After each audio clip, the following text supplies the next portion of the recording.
If you're struggling to sign clients online, it most likely is because you don't have the right messaging. What's up? This is Meliss, and welcome back to the channel. I'm here with the info you need to get the results you want, because today I'm about to share with you how to nail your messaging so you can attract your dream clients and understand them on a deep level. Not only that, your prospects will understand you as well, and you will feel so deeply connected to them, and they will feel so deeply connected to you that it will feel like they know you, and that's a great recipe for someone to take the next steps with you, like becoming your client and joining your programs. And when you stay until the end, I'm going to give you my Nailing Your Message Workbook, which will help you get really clear on this and position you as the expert so your dream clients can't wait to work with you. But first, if you're new here, I'm Meliss.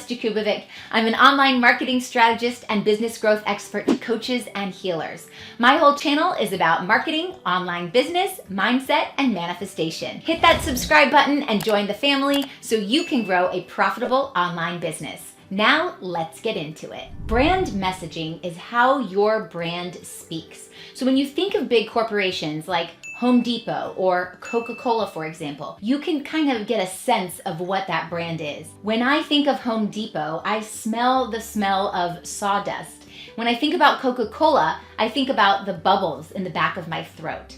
I know that Home Depot is orange, and I know that Coca-Cola is red. All of this is part of your brand messaging. What about their commercials? Do you get a feel for their commercials when you see their commercials online or on TV? Are you like, oh, I know what brand that is? Usually the answer to that is yes, especially if it's a really big brand. When you walk into a Home Depot, if you were blindfolded and walked into Home Depot and then took the blindfold off, would you know where you were? I know I would know exactly where I am. Even if I was in their competitor's place in Lowe's, where their colors are blue, I would know which place I was in just based on everything I know about the brand. You want your brand to be like this as well. These are all part of their brand. From the way they put content out into the marketplace, from the aprons that they wear when they work there, from the font, from the colors, from the whole feel that you get from being in a Home Depot or looking on their website. This is all part of their brand identity. I actually live in Atlanta, which is the home base and the headquarters for both Home Depot and Coca-Cola. Home Depot, for example, actually sponsors a lot of community events here. They actually sponsor our baseball team as well, and they play lots of fun games during the innings, and they have a race with all the tools, and their logo is on everything. So I really get a good feel about what they stand for, what they believe in, how they treat the community here. Their values are about building relationships, taking care of people, respect for everyone, giving back, DIY, do-it-yourself, and entrepreneurship, and they also give scholarships to colleges. I got all of this from understanding their brand messaging. When it comes to your own brand, what is your mission? What do you stand for? What do you believe in? So when a client comes in contact with you, or a prospective client comes in contact with you, that's going to happen in various ways. And you want to make sure that every single one of those touch points is in line with your brand, and it needs to be very cohesive.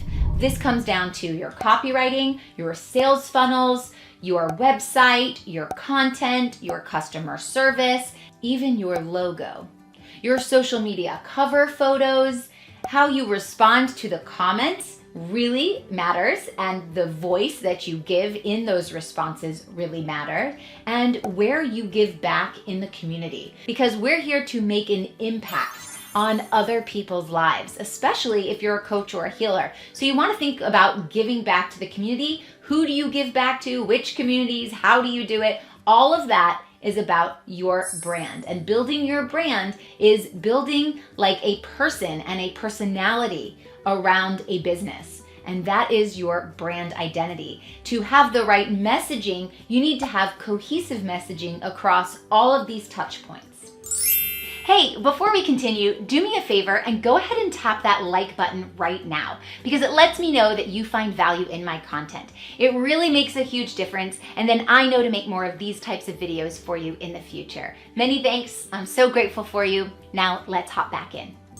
So your core message actually shapes how how you want your prospective clients and your current clients to see your brand. So you want to think about what's in it for them. Why does someone follow your brand? Why does someone connect with you? Why does someone want to learn about all the things that you do and they want to follow you on all the different social media platforms? It's because they want something out of it. So what's in it for them? Make sure you're always focusing your brand messaging on what's in it for them, not what's in it for you. So what influence, what impact does your brand have on them, on their lives, on the way they see things, on the way they think about things? So when it comes to building your personal brand online, especially as a coach or a healer, I want you to think about a few things. First of all, are you being real? Are you showing the real side of you? Are you being authentic? Are you being vulnerable? It's okay to share your heart. In fact, I highly recommend it, especially as a healer where you're going out and you are sharing your energy with somebody. So actually share that energy, not just with your clients, especially with physical touch, with Reiki, or even through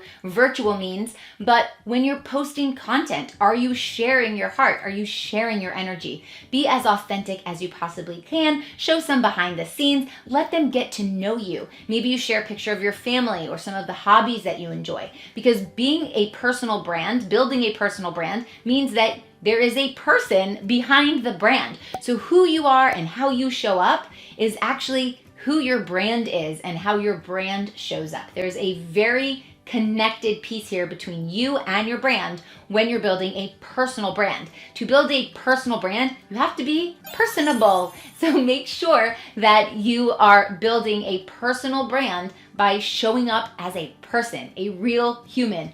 Show your quirky side. Are there weird things that you do? Are there strange stories of things that happen to you in your life experience? Do you have a uniqueness in your personality? Share all of that, because this is where people will find points to relate to you. So if I tell you that I'm a mom of 2 boys and you're a mom of 2 boys, we instantly have a connection here. If you see that when I talk, sometimes maybe I mess up, or maybe I say some weird things, or I talk in circles or whatever, and you have a similar personality, or you enjoy learning from that type of personality, we're gonna connect, we're gonna click. Maybe there's things that I've told you if you've subscribed to the channel and you've gotten notifications of every time I put out a new video, and in each video you learn a little bit more about me and my personality. You might find over time that we might be really good friends if we met in real life. In fact, let me know down below if you think we'd be really good friends and why, and what we have in common, because I really want to get to know my community. And this is exactly what I mean about building a personal brand. For example, I'm just going to throw some facts out there. I'm a Pisces. I love astrology. I'm an INFJ. And if you don't know what that means, you can take the Myers-Briggs personality test. But these are just little quirky things about me. And if you share those, or you might know someone who shares those, or maybe your sister is like that, we instantly have a commonality and a connection. And that means that we're building a personal brand together. So think about how you can use that in your business as well. Before I continue, if you want to learn how to do this clearly in a step-by-step process, let me know in the comments down below. Just put the word message in the comments below, and I'll give you my workbook that will help you with all of this. Language. When it comes to language, I want you to think about what language you use and what language your audience uses. Are they the same? Are they different? Do you curse a lot? Are you the type of person who's just saying like F-bombs all over the place? Or maybe you're humorous. Maybe you have a lot of funny things that you say. You get people to laugh all the time. This is a side of your personality, but it has to do with your language. And people are going to connect to the people that they connect with based off of language. So if you're the type that curses all the time, you're going to probably connect to someone who curses a whole lot more than me. Or maybe if you just have this great sense of humor, you want to connect to people who are making you laugh hysterically all the time. Maybe you have a shy personality. So people who are also shy, or maybe even introverted, are going to connect to you as well. The cool thing about this is that come as you are. Whoever you are, however you show up, there are people out there for you who can't wait to learn from you, who can't wait to follow you and fall into your corner of the internet. So there's no reason to change who you are or change the language that you're using.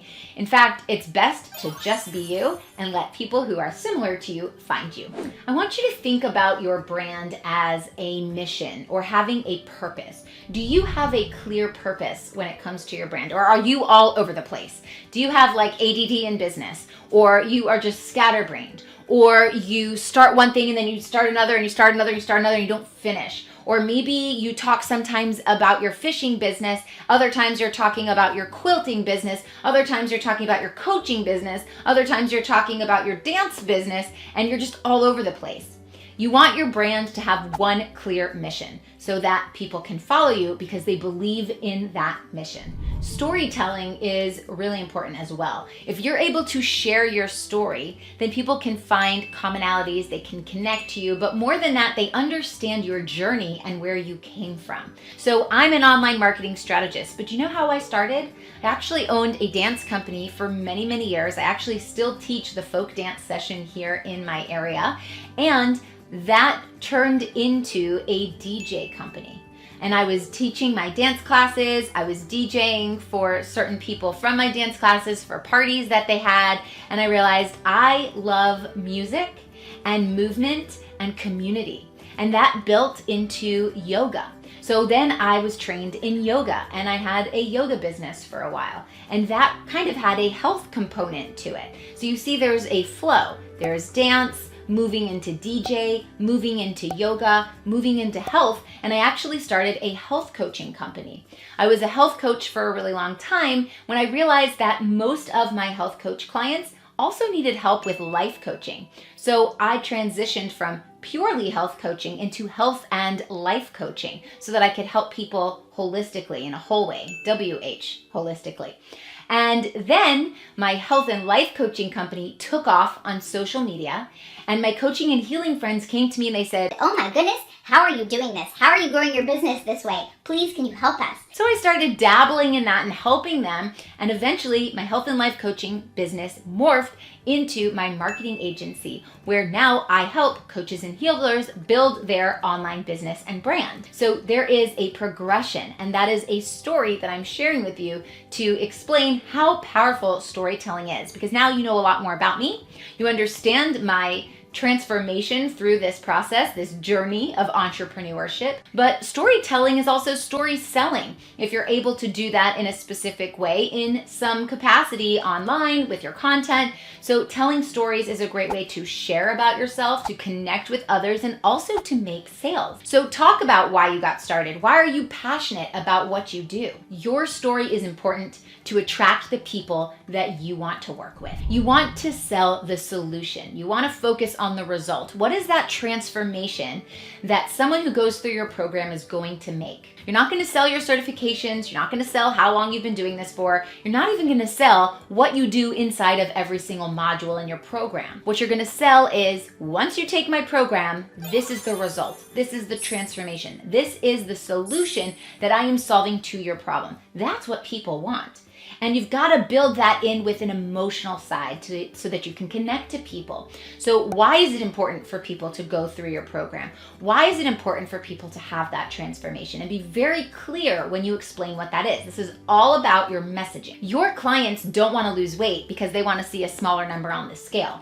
Your clients want to lose weight because they want to fit into that wedding dress that they always dreamed of. That solution, the transformation. Or they want to lose weight so that they can be really active with their kids and they can be a better parent. Do you see how that ties in emotionally with your messaging? If you're a hypnotherapist, your clients don't want to see you because they want to live a better life. There's no transformation there. Your clients want to see you because they want to quit smoking so they can be around for their grandkids. Or your clients want to go to you because they want to overcome their fear of flying so that they can travel with their spouse or their friends or whatever. You have to have that deeper emotional meaning to the result that you provide. That's your messaging, and that's gonna make all the difference. Now, earlier in the video, I said I would share with you my Nailing Your Message Workbook. So I wanna make sure that you grab this. Now in it, I lay out for you the questions that you need to answer so that your brand has a cohesive feel to it and then it resonates with your prospects. I'll teach you how to connect with your followers and your audience, and I cover my biography strategy that will give you months worth of valuable and meaningful content with over 100 direction points. And then your connections will be so seamless. Your followers will feel connected to you and your brand, and your dream clients will be ready to buy. Okay, so to recap, your brand messaging is so important and it needs to be in alignment with what your audience wants, and your language, and what you stand for, and your mission, and your voice, and position you as an expert so you can make the biggest impact in your industry all at the same time. Now, after you've nailed your message and clients are knocking on your digital door to work with you, you'll want to know exactly how much to charge and price your services accordingly. So go ahead and click this next video about my ultimate pricing formula, which will help you know just how much to charge.